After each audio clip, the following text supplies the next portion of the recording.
Services says it has unraveled a plot to foist an interim government in Nigeria. The security agency says the plan is meant to promote mass protest, undermine civil rule, and plunge the country into crisis. Arise correspondent Benga Shiru looks at the implication of an interim government as President Muhammadu Buhari continues with plans for a successful transition. Just like any political transition, there are winners and losers. While the 2023 presidential election ended with Senator Bola Tinubu declared the president-elect, the election has left ripples of disenchantment, of allegations of electoral fraud, questioning the sanctity of the ballot. In the days to come, the supporters of the Obedient Movement and the Atiku campaign group have taken to the streets to express their misgivings about the electoral process. The president-elect's move to extend the olive branch did little or nothing to douse the tension. The opposition parties are now at daggers drawn. Not relenting on their demand for justice, the legal fireworks also commenced to seek redress. With the uneasy political atmosphere rising to a fevered pitch, fueling speculations that may put the expected smooth sail of the president-elect to the top seat of power on May 29th under threat. Like the coming to be of a worst nightmare, the latest threat alert from the Department of State Services claims to have uncovered plot to foist an interim government on the nation, once again putting the nation's transition under pressure. If by sheer accident the co-plotters of this interim agenda succeed in their plot, the obvious implications of this arrangement will no doubt set a delicate precedent with a strong reminder of the 1993 interim government set up by the former military dictator, General Ibrahim Babangida. The big question is, what does the interim arrangement portend for the nation's democracy? How would posterity preserve this plot as the nation stands at the threshold of another political transition? Benga Ashiru, Arise News. Dr. Bati, a lot to piece together on this. Yeah, I recall writing a piece on this even before the election, at the back page of this day, when some people were beginning at the time to engage in what is called a whispering campaign about the possibility of an interim government. But what has now happened is that we had elections February 25 and also March 18. And as a result of the process on February 25, the legal body, constitutionally approved body, the Independent National Electoral Commission, released the result, declaring the presidential candidate of the All Progressives Congress, Bola Ahmed Tinubu, as president-elect on the basis of its own collation and the results arising from that process. What the law provides for is for people who are aggrieved to go to the Presidential Election Tribunal, which has happened, with 4 political parties going to that tribunal. Anything outside of that is not recognized by the Constitution. Those who talk about interim national government should be reminded that that was what happened under the military government, the Babangida administration creating an interim national government that lasted a total of about 83 days. And even under the military, that was declared an illegality, by the courts of law. So to talk about an interim national government at this time would, as the Department of State Security is arguing, would be a piece of illegality, would be unconstitutional, will amount, to use the phrase of the Department of State Security, to subversion. Or, as they went further, will amount to treasonable felony. The Department of State Security, speaking through Dr. Peter Afunaya, who is the spokesperson of that agency of government, says it will not fold its arms, that persons who are trying to subvert the democratic process will be brought to book, and that the Department of State Security will not hesitate to go after those persons that this agency has placed under his watch, that the agency is monitoring. So that's a very clear message from the Department of State Security. However, there have been reactions. The reactions first from the APC, which naturally, speaking through Idris, the Deputy Publicity Secretary spokesman, strategic spokesman, saying that, look, he as Idris, speaking for the party, will encourage the Department of State Security to go ahead and arrest anybody. The PDP also, speaking through Abdullahi, also a spokesperson of the party, has also said, yes, the Department of State Security should go against anybody who is introducing, arguing, recommending subversion in whatever form.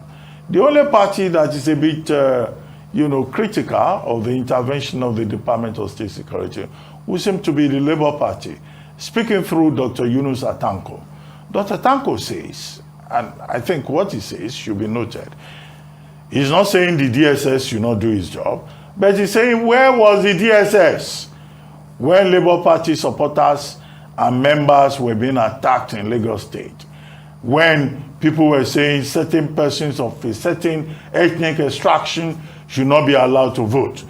That, okay, so why is the Department of State Security waking up just now to say, oh, some people are trying to subvert the May 29 inauguration process? I think the Department of State Security should take special notice of that line, because it's a question of saying the Department of State Security cannot choose and pick when it wants to be proactive, when it wants to act. It's not an agency that should act for political purposes to serve the interests of a particular group, but it should be an agency of government, an institution of government that should serve everybody's purpose to ensure security, to ensure peace and order. That is where we are in terms of this issue. But an interim government is nowhere in the Constitution of Nigeria. Even the doctrine of necessity that some people talk about, was just political convenience. And we're not in a military dispensation. Every agency of state has a responsibility to protect the integrity of the democratic process. I think it's pure and simple to say this. Let's perish the idea of any interim government. We cannot go back to the June 12 days. We all know what happened to Nigeria that time. We all know how we became even an international pariah. We all saw the effect of what it did to the image of Nigeria. And the court of law said, no, it is an illegality. It shouldn't have even happened then. We can't go back to those days. That's number one. Number two, in reading the DSS statements, yes, the DSS have looked at it, seen it, identified the plot, but, they said three things. That some people will go to the court to go get some injunctions. To a large extent, I feel people have a right to go to court. Is it that the DSS does not trust the judicial process? It says getting frivolous injunctions. I want them to expatiate further on that. It said in protest, people will force, protest in such a way that it will cause chaos across the country and there will be a declaration of this. No.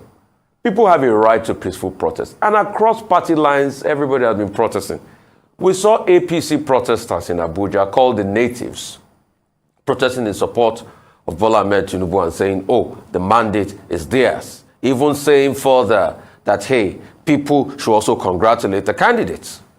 We've seen Labour Party members. We've seen PDP protesting across the country. This is a constitutional right for people to be able to protest peacefully. And also, it's also part of their right to be able to go to court. It is the court that determines the injunction that they give to anybody, be it frivolous or not. And that's why we keep calling our judiciary process to do better. Thirdly, in all of this, the DSS is seeing some political actors. We want the DSS to act on it because we want the safety and security of our country. And the peaceful transfer of power is what heralds every democracy. But, like the different political parties have stated, one part we should ask the DSS about strongly is the fact that when threats were made in Lagos, what did the DSS do about it? That's a very fundamental question. Because we forget in a hurry what happened in Lagos. MC Oluomo made threats, and those threats came to be. They were not just empty threats. And the position that was taken by the police chief was the fact that, MC Oluomo had come out to do a video that he was just joking. But apart from that video, that we should take it as a joke, that he was just joking with Mama Chukwudi. But apart from that video, let's not forget that there was widespread violence as threatened hitherto in the video. So the question is, the DSS should be holistic enough to be able to, look at all political parties and make its own judgments. It should not be seen as picking and choosing. We should say that and restate that boldly. Because I've also been seeing some level of triumphalism. Hitherto, the DSS picked up somebody when a message on coup was put out there, and that same person is now saying that, when I said it that time, they said, they vilified me of some sort. But now they see that I was saying the truth, that I saw it and all of that. The truth has to be told. The DSS should also go further by trying to rein in those that are heating up the polity. We have seen many tweets released in recent times. And the DSS should not just take this. Should not just make general publicity and say, all political actors should pipe things down. They should go one step further. But, please, elections have been won and lost. The next process is to go to court. All we can do is to call on the judiciary to ensure justice. And that's what we want. People also have a right to peacefully protest. But when the court make their decision, we should also remember that the collective development of our country should be our priority. We should not plunge ourselves to chaos like it's currently happening in Kenya. That even after the court has ruled, there's been protests. Only last week, members of Azimio decided to stomp on the State House. And that has brought about many reprisal actions in Kenya as we speak today. We do not want that. We want peace for the growth and the development of our country, but we must also be fair to one another, give people the chance to air their views, and let everybody settle things out, because we want a great country called Nigeria.